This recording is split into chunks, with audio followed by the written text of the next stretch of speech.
السلام علیکم، میں ہوں محمد سلمان اور آپ دیکھ رہے ہیں پروگرام اسٹاک گالا۔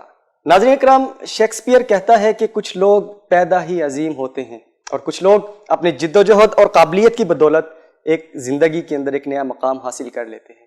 گویا کہ بانی پاکستان قائد اعظم محمد علی جناح رحمۃ اللہ علیہ کی عظمت و قابلیت کی بدولت اور نیک نامی اور بہت ساری جو نیک نامیاں تھیں ان کے ساتھ رہیں، اور یہ خوش قسمتی ہمیں نصیب ہوئی کہ بانی پاکستان رحمۃ اللہ علیہ کی پرخلوص قیادت اور ان کی جد و جہد کی بدولت ہمیں 14 اگست 1947 کو ایک آزاد اور خود مختار خطہ زمین حاصل کر لیا۔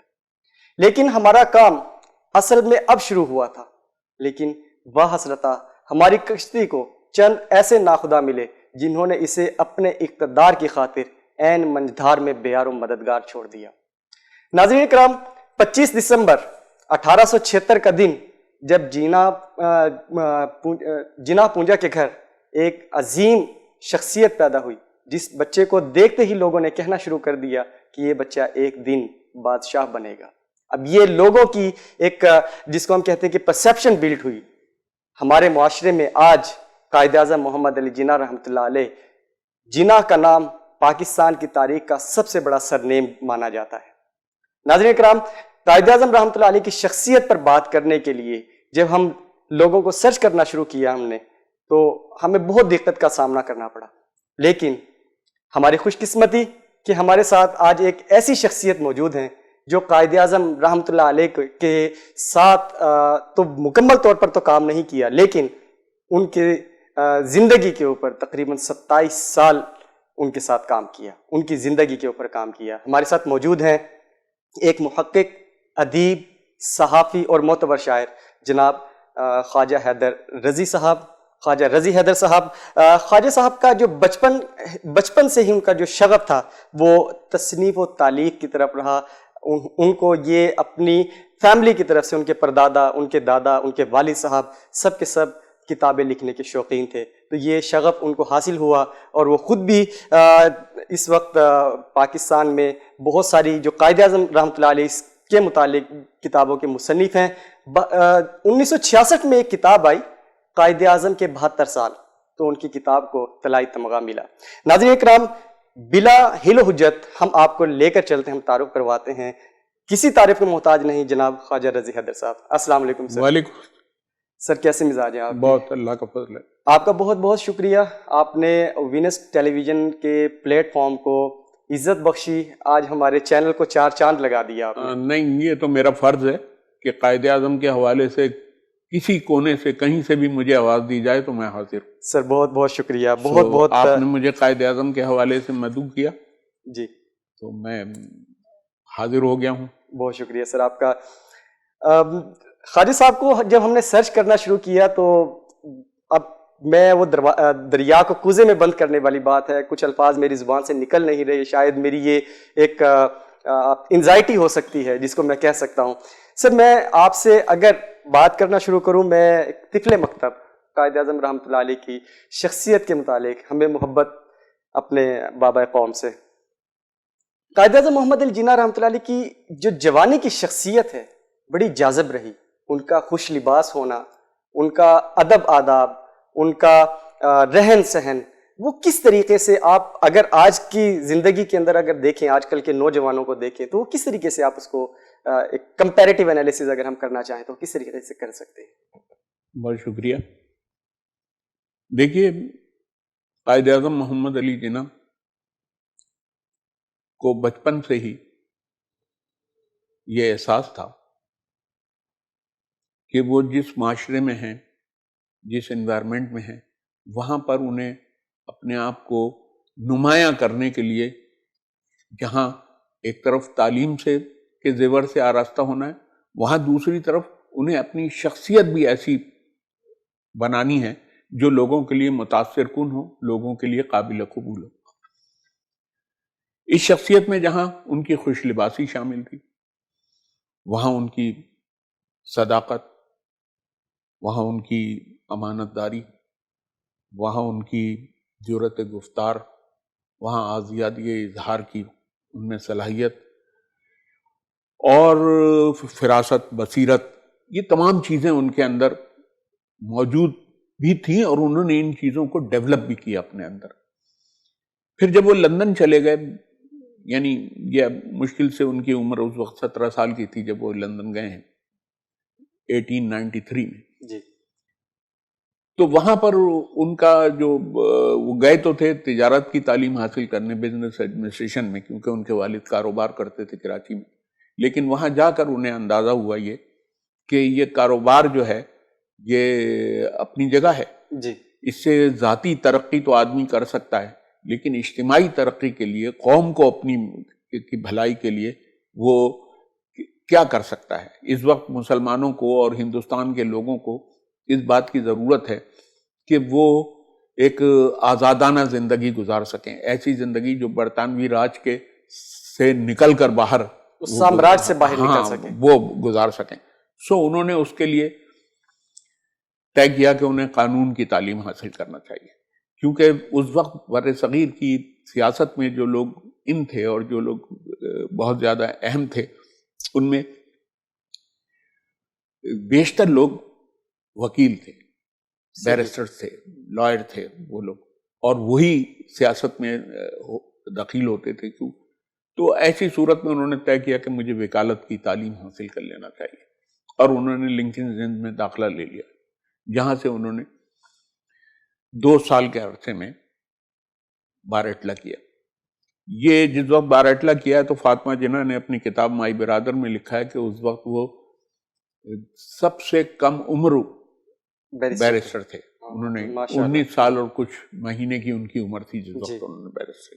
اچھا، اب یہ لندن میں 2 سال جو انہوں نے گزارے تو وہ تعلیم تو اپنی جگہ ہے، انہوں نے حاصل کی، لیکن انہوں نے اس دوران جو خود برطانیہ کے اندر ایک سیاست تھی اس کو سمجھنے کی کوشش کی. برٹش میوزیم میں جا کے کتابیں پڑھنا شروع کی. ہائیڈ پارک میں وہ جاتے تھے، وہاں سے انہوں نے یہ دیکھا کہ کس طرح سے تقریریں کرتے ہیں برطانوی مدبرین، اور وہ تقریریں انہوں نے سنی. اور جو ان تقریروں کو سننے کا ہی اثر تھا کہ قائد اعظم کا انداز خطابت جو تھا وہ ایک بڑا متاثر کن اور ڈرامائی تھا. تو فاطمہ جناح نے تو یہ بھی لکھا کہ وہ شیکسپیئر کے اکثر و بیشتر اقتباسات، مجھے آپ نے بھی شیکسپیئر کا ذکر کیا شروع میں، تو وہ اکثر و بیشتر مجھے شیکسپیئر کے اقتباسات سناتے تھے رات کے وقت پڑھ کے. تو مجھے ایسا لگتا تھا جیسے کوئی اداکار اسٹیج پر ایکٹنگ کر رہا ہے، اتنے مؤثر اور اتنے وہ ہوتے تھے. تو وہ آپ کو قائد اعظم کی تقاریر میں موجود ہوگا. وہ اپنی آواز سے لوگوں کے اندر پینیٹریٹ کر جاتے تھے لوگوں کے اندر. یہی وجہ ہے کہ جب ایک دفعہ لائل پور میں وہ ایک تقریر کر رہے تھے، چونکہ انگریزی بول رہے تھے، تو وہاں پر جو لوگ تھے ان میں ایک کسان جو تھا وہ کھڑا ہوا نعرے لگا رہا تھا، اور بہت تو ایک شخص نے پوچھا مجھ سے، یہ پنجاب کے ایک صحافی نے یہ بات لکھی ہے کہ یہ آپ کو کیا سمجھ میں آ رہی ہے انگریزی جو آپ یہ نعرے لگا رہے ہیں؟ کہنے مجھے یہ سمجھ میں آ رہا ہے کہ شخص جو کچھ کہہ رہا ہے وہ سچ بول رہا ہے. تو یہ جو صداقت ہے. اب میں آپ سے ایک بات اور عرض کر دوں اس کے کہ دیکھیے رسول اللہ صلی اللہ علیہ وسلم نے جب پہلی دفعہ کفار مکہ کو خطاب کیا اور ایک پہاڑی پہ چڑھ کر، تو آپ نے ان سے پوچھا تم نے مجھے کیسا پایا؟ تو انہوں نے کہا ہم نے آپ کو امین اور صادق اور امین پایا. تو یہ صادق و امین جو ہے یہ ایک آفاقی اقدار تھی. اس وقت کلمہ تو بعد میں آپ نے کہا نا لوگوں سے کلمہ پڑھو، اور تو آفاقی اقدار تھی. ان اقدار کو قائد اعظم نے اپنی شخصیت میں پیوست کر لیا.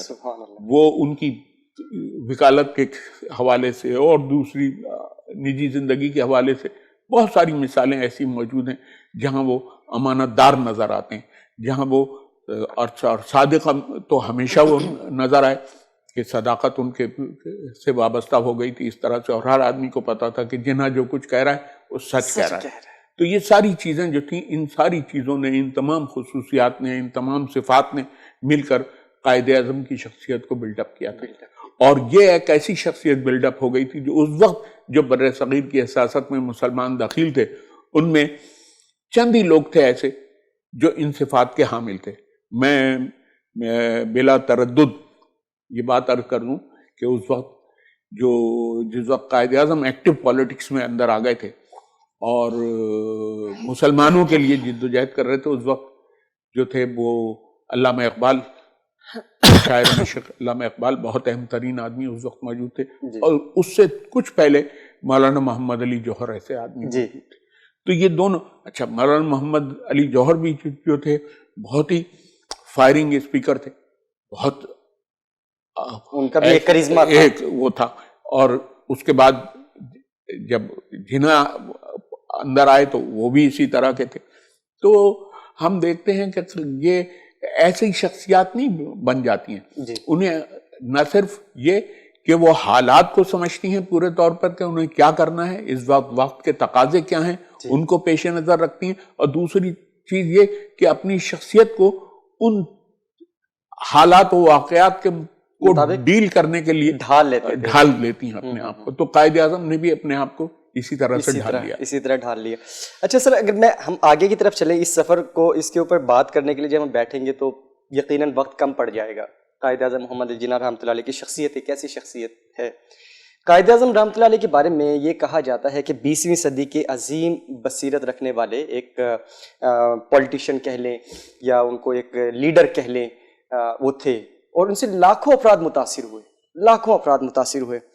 تو کیا آج ہماری جو نئی نسل ہے, کیا وہ قائد اعظم کی شخصیت سے اس طریقے سے آشنا ہے جس طریقے سے ہونا چاہیے تھا؟ ہاں, اسے ہماری یعنی بدقسمتی بھی کہہ لیں. ہمارا جو حکمران طبقہ تھا رہا ہمیشہ, اس کی جو تھی عاقبت نااندیشی تصور کر لیں کہ اس نے کبھی اس طرف کو توجہ نہیں دی. آج بھی میں معذرت کے ساتھ آپ سے عرض کر رہا ہوں, آج بھی ہمارے چینل جو ہیں اور ہمارا ٹی وی جو ہے اس پہ سب پہ کیا آپ دیکھتے ہیں کہ کسی ایسے وقت میں جسے آپ پرائم ٹائم کہتے ہیں, قائد اعظم کی کوئی کوٹیشن لگا دی جاتی ہو, قائد اعظم کا کوئی مقولہ لگا دیا جاتا ہو, تو قائد اعظم کے بارے میں کوئی پروگرام اس پر نشر کر دیا تھا. 25 دسمبر کو دیکھ لیجئے گا, جو قائد اعظم کا دن ہے, اس دن بھی وہ جو پرائم ٹائم ہے اس کے دوران قائد اعظم پہ کوئی پروگرام نہیں ہوگا. وہ یا تو نیچے کے وقت میں ہوگا یا پھر رات کے 11 بجے ہوگا, جب نوجوان نسل کے بچے سو چکے ہوتے ہیں یا گھروں سے باہر وہ اپنی ذاتی تفریحات میں مصروف ہوتے ہیں. تو آپ قائد اعظم کو کس طرح سے لوگوں تک پہنچائیں گے؟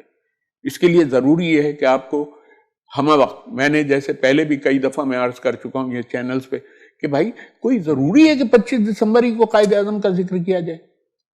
قائد اعظم تو بانی پاکستان ہے نا, جی ہے نا, ان کے کا ذکر تو ہر روز ہونا چاہیے. اچھا, اور ایسا نہیں ہے کہ کوئی ایسے آدمی کا ذکر کر رہے ہیں جس نے قوم کو کچھ نہیں دیا. انہوں نے قوم کو سب کچھ دیا ہے. جہاں پاکستان میں ہم بیٹھے ہوئے ہیں وہاں آپ دیکھیے ان کی تقاریر ہیں, ان کے بیانات ہیں, وہ ان کے خطوط ہیں, یہ تمام اتنے رچ ہیں جس میں انہوں نے قوم کو بتایا ہے کہ آپ کو ترقی کس طرح سے کرنی ہے, آپ کو آگے کس طرح سے بڑھنا ہے, آپ کو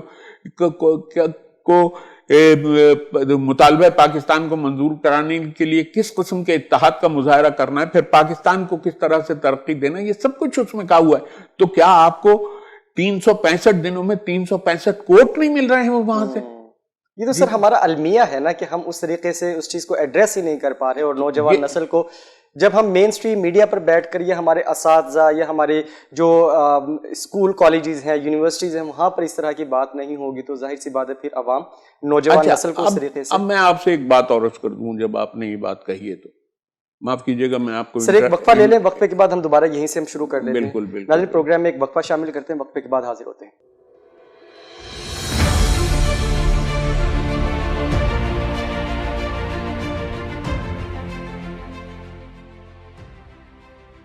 ناظرین وقفے کے بعد دوبارہ خوش آمدید. ہمارے ساتھ خواجہ رضی حیدر موجود ہیں. ہم بات کا زیادہ موقع انہیں کو دیتے ہیں, ان سے بات پوچھتے ہیں اس حوالے سے. سر یہ تو ہمارا پھر ایک المیہ ہے نا, ہماری ایک نوجوان نسل کو اگر قائد اعظم رحمۃ اللہ علیہ کا اگر پیغام ہی نہیں پہنچ پا رہا تو اس کا ذمہ دار تو میں ہوں یا ہمارے طرح کے جو لوگ ہیں جو اس وقت مین سٹریم میڈیا پہ بیٹھے ہیں. وہ اگر پرائم ٹائم کے اندر آپ نے بات کی, بڑی خوبصورت بات کر دی آپ نے, تو ہمیں وہ بات کر دی کہ you need to pull up your socks.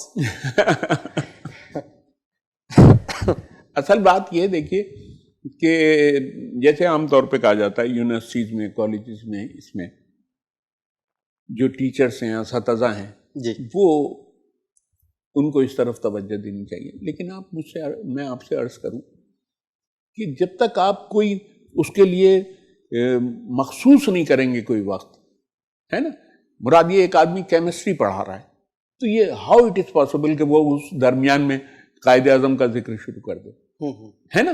وہ تو آپ کو ایک ایسا ٹائم مخصوص کرنا پڑے گا ہر کلاس کے ساتھ کہ جس میں وہ پاکستان کی تحریک، پاکستان کا قیام، قائد اعظم کی شخصیت، تحریک پاکستان کے دیگر رہنماؤں کے حوالے سے وہ لوگوں کو بتائے اور انہیں انریچ کرے.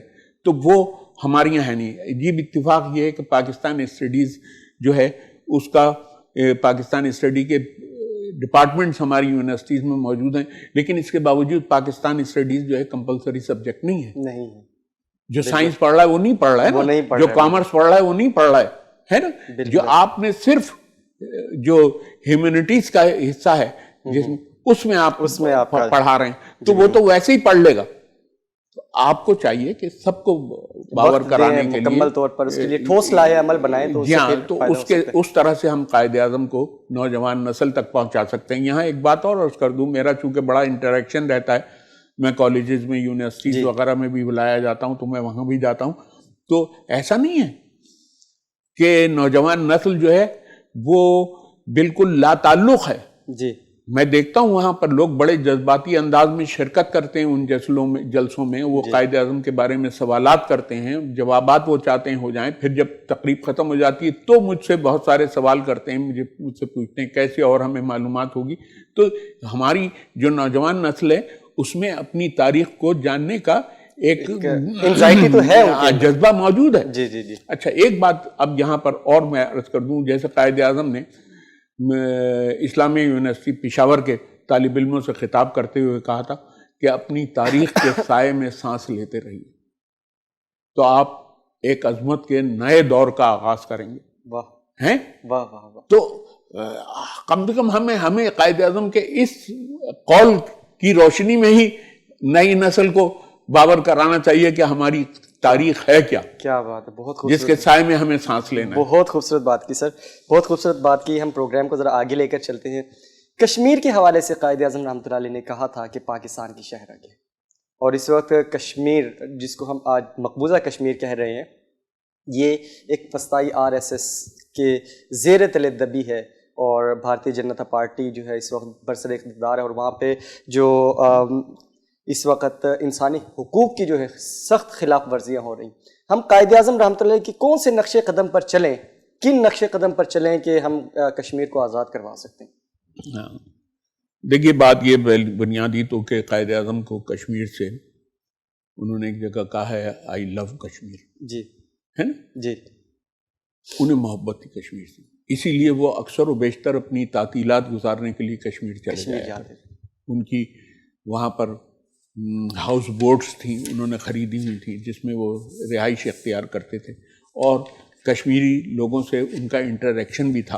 اور انہی کے مسلم کانفرنس جو تھی وہ انہی کے ایما پر چودھری غلام عباس کی نگرانی میں بنوائی تھی. تو چونکہ ڈوگرا راج جو تھا اس میں بھی مسلمانوں پہ ظلم کیا گیا. پھر جب بھارت بن گیا اور بھارت میں جو حکمران تھے انہوں نے بھی ان پر ظلم کیا، اور خود کشمیر کے جو لوگ تھے انہوں نے بھی ساتھ دیا، وہ لوگ جو مسلمان نہیں تھے انہوں نے سب نے. سو ایسی صورت میں کشمیری کچلتے چلے گئے. آج ایک بے پناہ بڑی تعداد ہے، یہ دیکھ کر خون کے آنسو رونے کو دل چاہتا ہے کہ کتنا مسلمان شہید ہو گیا کشمیر میں اپنے حقوق کی جدوجہد، اور اب بھی شہید ہو رہے ہیں. وہ جو بوڑھے اور بوڑھی عورتیں شہید ہوئی ہیں وہ تو الگ بات ہے، نوجوان کتنا شہید ہوا ہے ہمارا کشمیر میں، لیکن اس کے باوجود ہماری آنکھیں نہیں کھلتی. یہ اصل میں کشمیریوں کا میں تو آپ دیکھیں جب بھی وہ جلوس نکالتے ہیں، جب بھی کوئی وہ کرتے ہیں تو اس میں آپ دیکھتے ہوں گے کہ پاکستانی پرچم بھی موجود ہوتا ہے، جس سے وہ اپنے اس کا اظہار کرتے ہیں کہ ہم پاکستان کے ساتھ ہیں. جی بالکل. تو پاکستان کو بھی یہی ثبوت دینا چاہیے کہ ہم کشمیریوں کے ساتھ ہیں. سر کیا لائحہ عمل بنایا جائے؟ آج کل کے جو سیاستدان ہیں یا آج کل کے جو لیڈران ہیں وہ کس طریقے سے کشمیر کی آزادی کے اوپر وہ ایک سٹینڈ بھی نہیں لے پاتے ہیں صحیح طریقے سے. جو یہ نئی گورنمنٹ آئی، آرٹیکل 370 ختم ہوا اور کشمیر کو تقریباً غصب کر لیا، تو آدھا گھنٹہ کھڑے ہو گئے، احتجاج کر لیا، کیا لاہے عمل کیا بنایا گیا؟ ہاں یہ آپ کا کہنا صحیح ہے کہ اگر ہم اس طرح کے مظاہرے کرتے رہیں گے اور اس طرح کے احتجاج کرتے وہ رہیں تو گے ٹس سے مس نہیں ہو رہا ہے اس چیز سے. تو وہ تو ہم اپنے گھر کے اندر کر رہے ہیں نا. جی ہم کشمیریوں کو کیا باور کرا رہے ہیں, ان کو کس طرح سے ہم موٹیویٹ کریں گے, ان کو کس طرح سے یہ طے کریں گے کہ وہ اچھا. اس کی ایک صورتحال اور بھی ہے. دیکھیے گاندھی نے تو ڈرامائی طور پہ وہ عدم تشدد کی بات کرتا تھا, لیکن حقیقت یہ ہے کہ قائد اعظم جو تھے وہ عدم تشدد کے بہت بڑے پرچارک تھے. انہوں نے ہمیشہ یہ بات کہی کہ امن ہونا چاہیے, عالمی امن کے لیے ہم کو جدوجہد کرنی ہے. تو ایسی صورت میں ہم کسی جنگ کی طرف تو جانا ہمارا پیش خیمہ نہیں ہے. ہاں پیش خیمہ نہیں ہے. ہمیں اس سے بچتے ہوئے کشمیر کی آزادی کے لیے, اور وہ کشمیر کی آزادی کے لیے ہم کو لازمی آتے ہیں انٹرنیشنل فورم پہ بہت مؤثر انداز میں, اور اس ایسی اتنے مؤثر انداز میں کہ جب ہمارا کوئی مندوب یا ہمارا سفیر کوئی گفتگو کر رہا ہو انٹرنیشنل فورم پہ کشمیر کے حوالے سے, تو کچھ کشمیر کے جو لوگ ہیں وہ بھی اس کے ساتھ موجود ہوں, تاکہ یہ پتہ چلے کہ اتحاد عمل موجود ہے ان کے درمیان میں. تو ایسا نہیں ہے. ہمارے یہاں سے اب تک اس طرح اپروچ نہیں کی گئی کہ جیسے ابھی فاروق عبداللہ نے جو بیان دیا تھا, اس نے کہا نا, اس سے یہ طے ہو گیا کہ انہوں نے کہا کہ آج ہمیں احساس ہوا کہ دو قومی نظریہ جناح کا کیا تھا. آج ان کو احساس ہو رہا ہے 72 سال کے بعد ان کو احساس ہو رہا ہے. انہوں نے کہا ہمیں اب اندازہ ہوا کہ جناح کا دو قومی نظریہ کیا تھا. تو اس اگر انہیں احساس ہے اس بات کا تو ان سے اپروچ کیا جائے, ان کو اپنے ساتھ کھڑا کیا جائے. اس کے لیے ان کے اندر بھی جرأت ہونا چاہیے کہ وہ بھارتی جو ظالمانہ اقدامات ہیں ان کے سے نکل کر وہ کس طرح سے پاکستان کے ساتھ کھڑے ہو سکتے ہیں, اور پاکستان کو بھی ان کے ساتھ ایک مصالحانہ رویہ اختیار کرنا چاہیے. اور دیکھیے ہمیشہ کچھ لوگ کی بنیاد پر فیصلے ہوتے ہیں, ہے نا. بالکل ایسے ہی. اگر جیسے ہم آپ سے عرض کروں کہ آخری لمحے میں جب ماؤنٹ بیٹن پلان آیا 3 جون 1947 کو, تو اس وقت جو تھا جو تقریر ہے قائد اعظم کی اس موقع پر, ٹھیک ہے انہوں نے بعد میں پاکستان زندہ باد کا نعرہ لگایا اپنی تقریر میں, لیکن یہ کہ انہوں نے یہ بات کہی کہ میں ان میں سے بہت ساری چیزوں سے جو اس پلان میں موجود ہیں متفق نہیں ہوں. بالکل ٹھیک ہے, لیکن مصلحت کا تقاضا یہ ہے کہ مجھے انہیں قبول کر لینا چاہیے ہے. یہ انہوں نے کہا تھا. تو اس لیے ضرورت اس بات کی ہے کہ آپ بھی کشمیر کے ساتھ کوئی ایسا معاہدہ کیجئے کشمیری رہنماؤں کے ساتھ جو اس وقت جنگ لڑ رہے ہیں وہاں پر, جو اس وقت فور فرنٹ پہ موجود ہیں اپنے حقوق کے لیے, تاکہ یہ کہ وہ اور آپ مل کر اس کام کو آگے, وہ تنہا وہاں پر جدوجہد کر رہے ہیں, آپ یہاں پر کر رہے ہیں. تو اس سے دونوں کو اکٹھا کرنے کی دونوں کو اکٹھا کرنے کی آپ اس میں کیا پیغام کیا دیتے ہیں ہماری اس وقت جو لیڈرشپ ہے اس کو کیا پیغام؟ دیکھیے صاحب میرا پیغام تو کوئی معنی بھی نہیں رکھتا ہے, میں کہہ بھی دوں تو کیا ہوگا اس کا, ہے زیادہ سے اگر میں خلاف کہہ دوں گا تو میں پابند سلاسل کر دیا جاؤں گا, تو ہے نا.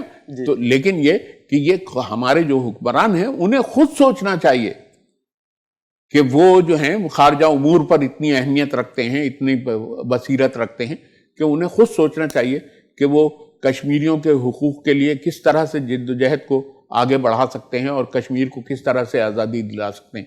یہ تو دیکھیے یہ بھی قائد اعظم محمد علی جناح کا ایک بڑا وہ ہے کارنامہ ہے کہ آپ انہی کے دور میں یہ آزاد کشمیر آگے ہم نے آزاد کرایا تھا اس سے, ہے نا. یہ تو ہمارے پاس نہیں تھا نا. بالکل. تو اب جب قائد اعظم کا ہم ذکر کر رہے ہیں تو ہمیں یہ بات بھی طے کرنا چاہیے کہ آئندہ جو کشمیر مقبوضہ کشمیر ہے اس کی بحالی کے لیے, اس کی آزادی کے لیے جدوجہد کیسے کرنا. بالکل ٹھیک ہے. اچھا سر, ہم آگے کی طرف بڑھتے ہیں پروگرام کے اگلے حصے کی طرف. آپ منسلک ہیں قائد اعظم اکیڈمی کے ساتھ, کافی عرصہ تقریباً 27-28 سال آپ نے وہاں پہ خدمات انجام دی ہیں, اور گزشتہ برس ہی آپ وہاں سے دوسری مرتبہ ریٹائرڈ ہوئے. پہلے تو آپ 2007 میں ڈپٹی ڈائریکٹر سے ڈائریکٹر ہوتے ہوئے ریٹائرڈ ہوئے, پھر اس کے بعد دوبارہ سے آپ نے جوائن کیا. تو یہ سفر کیسا ایک سفر ہے؟ میں نے آپ کی کتاب کا بھی ذکر کیا 1966 میں, جو 76 میں جب آپ کی کتاب آئی قائد اعظم کے 72 سال, اس کو طلائی تمغہ بھی ملا, اور ریسرچ فیلو کی حیثیت سے آپ نے قائد اعظم اکیڈمی کو جوائن کیا.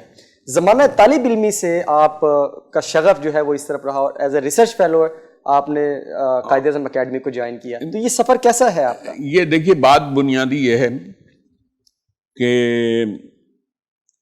میرے والد جو تھے وہ آل انڈیا مسلم لیگ جو میرا شہر تھا جی پیلی بھیت وہاں کے صدر تھے، اور انہوں نے تحریک پاکستان میں حصہ لیا تھا. اسی لیے پاکستان تحریک پاکستان جو ورکرز فرنٹ ہے یا تحریک ہے، اس نے میرے والد کو اس تحریک پاکستان میں حصہ لینے کے حوالے سے ایک تمغہ بھی دیا ہے کہ یہ تحریک پاکستان کے رہنما تھے. لازمیات ہے، میں اپنے والد کا بڑا بیٹا تھا، جی تو وہ میرے سامنے تحریک پاکستان کی تاریخ بیان کرتے رہتے تھے. وہ اس جد و جہد کا ذکر کرتے رہتے تھے جو انہوں نے مطالبہ پاکستان کو مقبول بنانے اور اسے کرنے کے لیے کی تھی. سو میرے بیک آف مائنڈ میں تحریک پاکستان کی تاریخ موجود تھی. جب میں عملی زندگی میں داخل ہوا اور میں نے 1966 میں اخبار جوائن کیا، تو مجھے جب قائد اعظم کا یوم آیا تو مجھے یہ خیال آیا کہ مجھے ایک مضمون لکھنا چاہیے، اور میں نے پہلا مضمون جو تھا مارچ 1966 میں قائد اعظم پر لکھا تھا. ٹھیک ہے، وہ ایک طالب علمانہ کوشش تھی اور میرا ابتدائی زمانہ تھا، لیکن وہیں سے میرے اندر یہ خیال پیدا ہوا کہ مجھے آگے بھی یہ کام کرنا ہے. پھر ایسٹ پاکستان کا جو سانحہ ہے 1971 کا، اس وقت مجھے بہت شدت سے اس بات کا افسوس ہو رہا تھا کہ ہمارا پاکستان کا آدھا حصہ جو ہے وہ اس وقت شورش میں مبتلا ہے.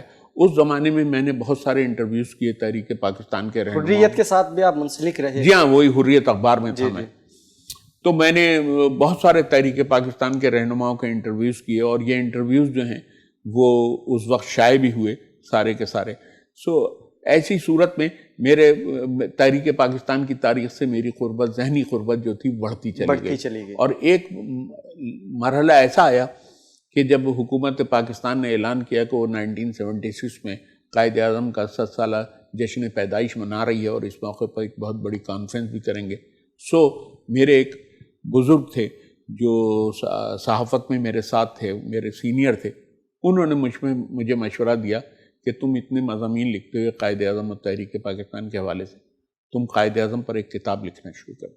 زبردست. سو انہوں نے بھی مجھے کتابیں فراہم کی. پھر میں رابطے میں آ گیا، جیسے قائد اعظم محمد علی جناح کے پرائیویٹ سیکرٹری اور فرسٹ بایوگرافر بھی تھے وہ قائد اعظم کے، مطلوب الحسن سید صاحب. انہوں نے اے پولیٹیکل اسٹڈی آف جناح نامی کتاب 1945 میں لکھی تھی، جس پر خواجہ ناظم الدین نے پیش لفظ لکھا تھا اس کا جو وہ تھا. تو ان سے رابطے میں آ گیا. تو اس طرح سے میں انرچ ہوتا چلا گیا اور مجھے کتابیں میسر آتی چلی گئیں اور میں پڑھتا چلا گیا، جس کے نتیجے میں اکتوبر 1976 میں میری کتاب تیار ہو گئی. وہ 400 صفحات کی کتاب تھی اور وہ کتاب آج بھی میری پہچان ہے، جیسا آپ نے بھی ذکر کیا اس کتاب قائد اعظم کے 72 سال. اس کے اب تک تقریباً 6 ایڈیشن شائع ہو چکے ہیں اس کتاب کے. سو یہ میرا بنیادی سفر تھا جو قائد اعظم کی طرف مجھے لے کے آیا. اور اس کے بعد یہی نہیں ہوا میں نے کہ قائد اعظم کے 72 سال لکھ دی اور اس کی جو پذیرائی میسر آئی. جی ہم آگے کی طرف چلتے ہیں. ابھی پروگرام میں ایک وقفہ شامل کر لیں، اجازت ہو تو سر. ناظرین، پروگرام میں ایک وقفہ شامل کرتے ہیں، وقفے کے بعد دوبارہ حاضر ہوتے ہیں اور خالد صاحب سے مزید ایکسپلور کرتے ہیں خالد صاحب کی پرسنالٹی کو. وقفہ شامل کرتے ہیں.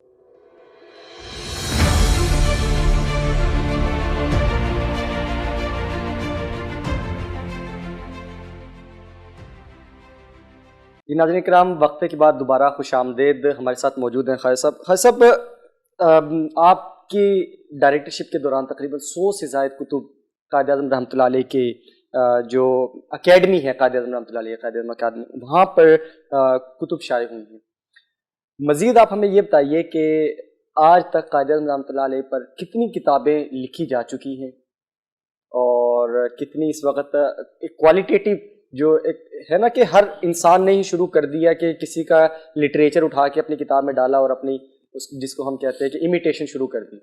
تو ہمیں اوتھینٹک بکس کتنی ہیں اس وقت قائد اعظم رحمۃ اللہ علیہ؟ دیکھیے، میں آپ سے عرض کروں کہ میں نے 1981 میں قائد اعظم اکیڈمی جوائن کی.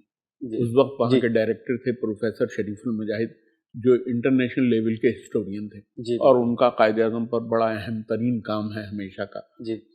اور وہ اتنے پاکستان سے اتنے کمیٹڈ تھے کہ ان کی ایک کتاب آئی تھی انڈین سیکولرزم، جس میں انہوں نے انڈیا کو یہ باور کرایا تھا کہ انڈیا میں جو سیکولرزم ہے وہ صرف ڈھونگ ہے، وہ ہندوازم ہے اصل میں، جس کو یہ وہ سیکولرزم کہہ رہے ہیں. سو وہ ان شریف المجاہد صاحب کے پھر لازمیات ہیں. مجھے جب ان کی سرپرستی میں نے کام شروع کیا 81 سے، تو اس وقت کچھ کتابیں شائع ہو چکی تھیں، 7-8 کتابیں. اس کے بعد پھر میں چونکہ وہاں ڈپٹی ڈائریکٹر ہو گیا تھا تو میری نگرانی میں مزید کتابیں شائع ہوئیں، اور اس میں بہت ساری بنیادی نوعیت کی کتابیں ہیں. جیسے ایک اینوٹیٹڈ بیبلیوگرافی شائع ہوئی، ڈاکٹر انیس خورشید نے اسے مرتب کیا تھا انگریزی اور اردو میں.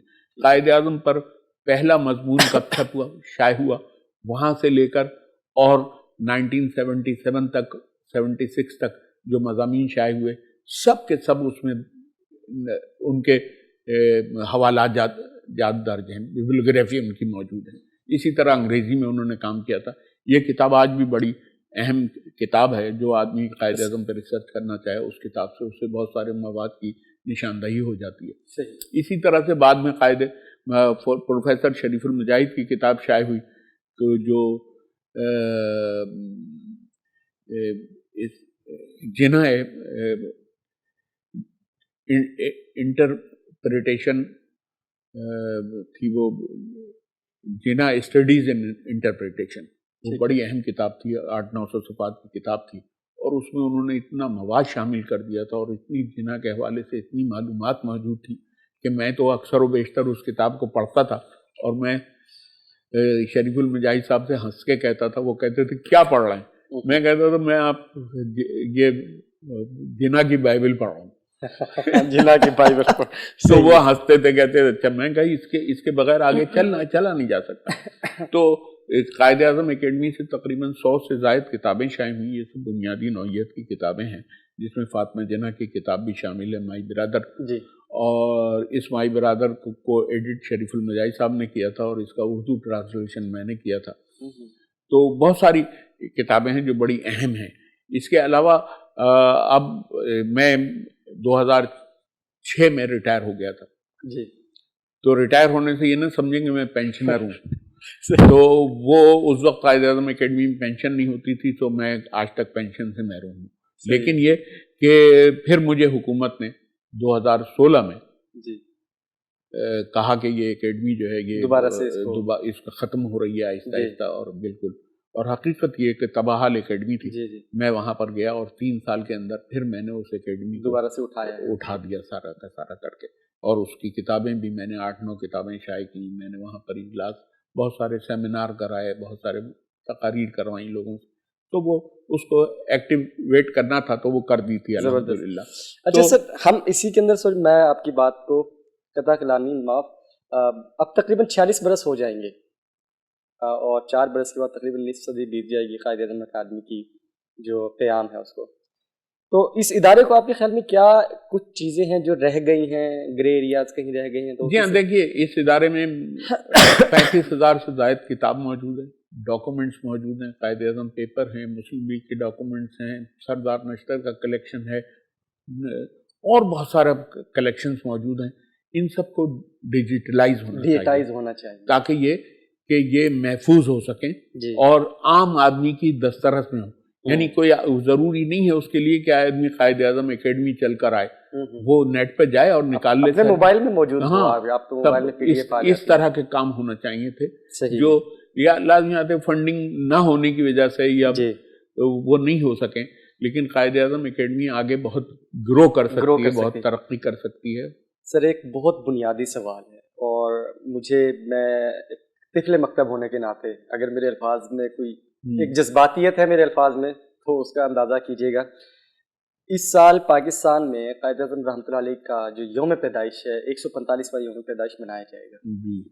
لیکن ہوتا کیا ہے کہ ہم قائد اعظم رحمۃ اللہ علیہ کا تذکرہ جیسے آپ نے پہلے بھی کہا کہ 25 دسمبر کو ہی کرتے ہیں. اخبار میں ایڈیشن شائع کر دیا، 2 صفحے کے اخبارات بنوا دیے، یا ان کے مزار پر جا کر حاضری دے دی. تو کیا اپنے آپ کو ہم بری و ذمہ سمجھ لیں؟ یہاں تک بس قائد اعظم رحمۃ اللہ علیہ کی شخصیت کو ہم نے جاننا ہے، ان کی یوم پیدائش ہے اور بس؟ کیا ہم یہ اقدامات ان کے شایان شان ہیں ہمارے؟ صاحب یہ بالکل شایان شان نہیں ہے، یہ محسن ناشناسی کی دلیل ہے کہ ہم اس طرح سے کرتے ہیں. میں جیسے پہلے بھی عرض کیا میں نے کہ ہمیں ہمہ وقت وہ ریلیجسلی جسے کہتے ہیں نا، ہمیں قائد اعظم کا ذکر کرنا چاہیے اور تحریک پاکستان کے جو عوامل تھے ان کو اجاگر کرنا چاہیے. اگر ہم نے وہ نہیں کیا تو یقینی طور پر ہم نئی نسل کے ساتھ بڑی زیادتی کر رہے ہیں. جی ہمیں اسے انرچ کرنا پڑے گا، اسے باور کرانا پڑے گا، اور اسی صورت میں نئی نسل جو ہے پاکستان کی ترقی کے لیے اگلے مرحلوں میں بہت اہم کردار ادا کر سکتی ہے. نہیں تو بہت سارے لوگ ہیں، میں آپ سے عرض کروں کہ مجھے یقین ہے اس بات کا کہ آج بھی آپ بہت سارے وزراء سے یہ پوچھ لیں کہ قائد اعظم کے بارے میں کوئی بنیادی قسم کی بات پوچھ لیں تو ان کے علم میں نہیں ہوگی. بالکل ایسے ہی ہے. تو ضروری نہیں ہے کہ قائد اعظم کی جو سیاسی جد و جہد ہے جو 1906 سے شروع ہوتی ہے اور 1948 تقریباً یہ 42 سال ہوتے ہیں جو قائد اعظم کی سیاسی جد، ان سے پوچھ لیں تو انہیں معلوم نہیں ہوگا. ایون بہت سارے لوگوں کو یہ نہیں پتا ہوگا کہ قائد اعظم کی مجموعی عمر کیا تھی ہے. تو کم سے کم اتنا تو معلوم ہونا چاہیے نا لوگوں کو. جی بالکل. میں تو اس کے اوپر مطلب کہ میری تو ایک خواہش تھی کہ آپ بیٹھے رہیں اور میں اس کے اوپر جو ہے نا مزید آپ سے سوالات کرتا چلا جاؤں کہ 1906 تک یہ آل انڈیا مسلم لیگ کو انہوں نے جوائن کیا، پھر آل انڈیا اس کے ساتھ 1906 میں انہوں نے کانگریس سوری معذرت کے ساتھ میں اپنا بھی 1906 سے لے کر 1913 تک وہ کانگریس کے ساتھ منسلک رہے. میں وہ بھی آپ سے جاننا چاہتا تھا کہ 1913 میں ایسا کیا ہوا کہ انہوں نے کانگریس کو چھوڑا. ہم نے مضمونوں میں پڑھا ہے، ہم نے مضامین لکھے بھی ہیں جب ہمیں اسکول میں کہا جاتا تھا کہ قائد اعظم کے. دیکھیے میں آپ سے عرض کر دوں، 1906 میں انہوں نے کانگریس جوائن کی. جی یہ بات جو ہے بعض لوگوں کو ہضم نہیں ہوتی جی کہ کانگریس کیوں جوائن کی. جی جی بھائی کانگریس جوائن کی تھی تو اس کا پہلا اجلاس جو ہے 1906 کا دسمبر 1906 میں سورت میں ہوا تھا. جی اس اجلاس میں ایک مولوی بشیر الدین تھے، انہوں نے ایک قرارداد پیش کی جو مسلم وقف اولاد کے متعلق تھی، جو ایک وقف بنا دیا گیا تھا کہ مسلمانوں کی جو وقف جائیدادیں ہیں ان کی آمدنی جو تھی وہ مسلمانوں کو نہیں ملتی تھی بلکہ وہ حکومت کی کو چلی جاتی تھی. تو اس کو واگزار کرانا تھا، اس بل کو ختم کرانا تھا. تو اس کے لیے جنہوں نے پہلی ایک قرارداد وہاں پر پیش کی گئی تھی جس کی تائید میں جنہوں نے تقریر کی تھی، اور دوسری سیلف گورنمنٹ کے بارے میں ایک قرارداد پیش کی گئی تھی، اس پر جنہوں نے تقریر کی تھی. تو یہ ابتدائی تقاریر جنہوں کی ہیں. تو دیکھیے جب مسلم وقف اولاد بل کے اولاد جو قانون تھا اس کے خلاف انہوں نے تقریر کی تو جناح وہیں سے مسلمانوں سے منسلک ہو گئے تھے. جی وہ ایک ٹرن اراؤنڈ ٹائم، وہ انہیں مسلمانوں کا موقف عزیز تھا، انہیں مسلمانوں کے مسائل جو تھے اور حقوق جو تھے ان سے دلچسپی تھی، اور یہ دلچسپی ان کی آگے بڑھتی رہی. پھر 1910 میں انہوں نے جو بل پیش کیا انڈین لیجسلیٹو کونسل میں، وہ بل جو ہے وہ منظور ہوا 1913 میں. جب مارچ 1913 میں وہ بل منظور ہوا، یہ پہلا بل تھا مسلمانوں کا جو منظور ہوا اور وہ قانون ختم ہوا. تو اس کے نتیجے میں پورے ہندوستان میں جناح کی شہرت ہوئی، ان کو تہلکہ مچ گیا تھا. اور یہ جب جناح جو ہے ایک اور دوسرے کام سے لندن گئے تو وہاں مولانا محمد علی جوہر مولانا محمد علی جوہر اور سید وزیر حسن، وہ بھی مسلم لیگ کے رہنما تھے، یہ لوگ موجود تھے. اور یہ جو تھے ہندوستان میں جو پہلا حادثہ ہوا مسلمانوں کے ساتھ، کانپور میں ایک مچھلی بازار کی مسجد شہید کر دی گئی تھی جس میں بہت سارے مسلمان مارے گئے تھے. تو اس کے احتجاج کے لیے وہ وہاں گئے تھے مولانا محمد علی جوہر وزیر حسن.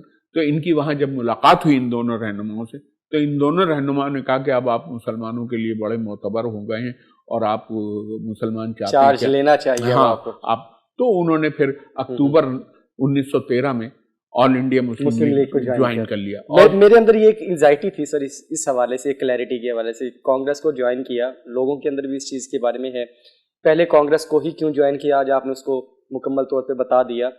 وہ وقت کی ضرورت بھی تھی اور پھر وہاں سے انہوں نے سیکھا، اور جب ان کو یہ لگا کہ اب یہ مفادات جو ہیں یہ مسلمانوں کے اگینسٹ جا رہے ہیں تو انہوں نے پھر